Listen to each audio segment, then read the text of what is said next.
negosyo ba hanap mo? Meron ako niyan. Kumpare! Good day mga kumpare! Today is Tuesday, April 21. So meron tayong konting i-discuss. Marami kasi nagtatanong sa atin kung meron daw bang pang-business o pang-negosyo si Suzuki. So tara!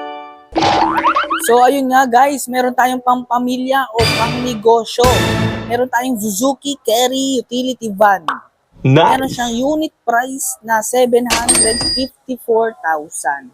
So, naka-promo siya ngayon guys ng 54,000 down payment. Meron din siyang monthly na 15,000 for 5 years. So, meron siyang engine displacement na 1.5. So, tingnan nyo kung gaano kalaki yan si Suzuki Carry. Talagang carry mo yan. So, tara, pasok tayo sa loob guys. So, ayun guys, ito pala ang loob ni Suzuki Carry. Sa mga hindi nakakaalam guys, manual transmission na po siya.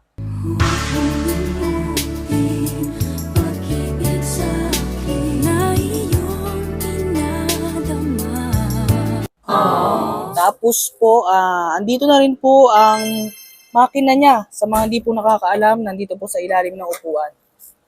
So, ayan guys. Diba? Single aircon to pala guys ha. Single aircon. Nice! Meron kasi tayong isang variant na dual aircon. So tara, pasok tayo sa likod.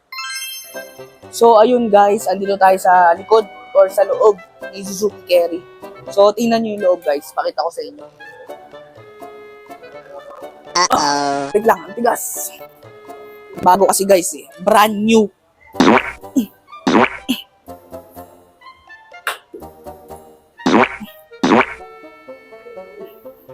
Wait lang. Yun. Ayan guys. Makikita nyo ang luwag.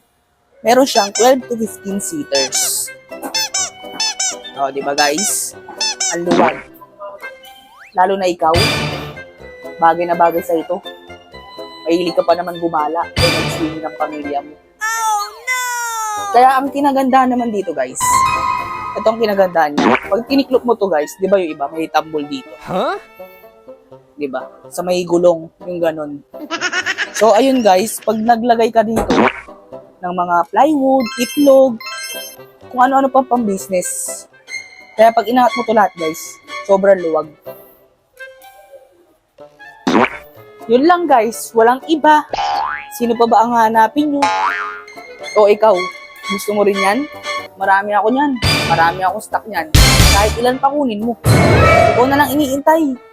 O, lalo na ikaw, kung may business ka, bagay na bagay sa ito. Nice! Kaya message mo lang ako dito sa aking contact number or dito sa aking Facebook account at ako nang bahala sa pangarap mo sasakyan. Tara, release na natin yan.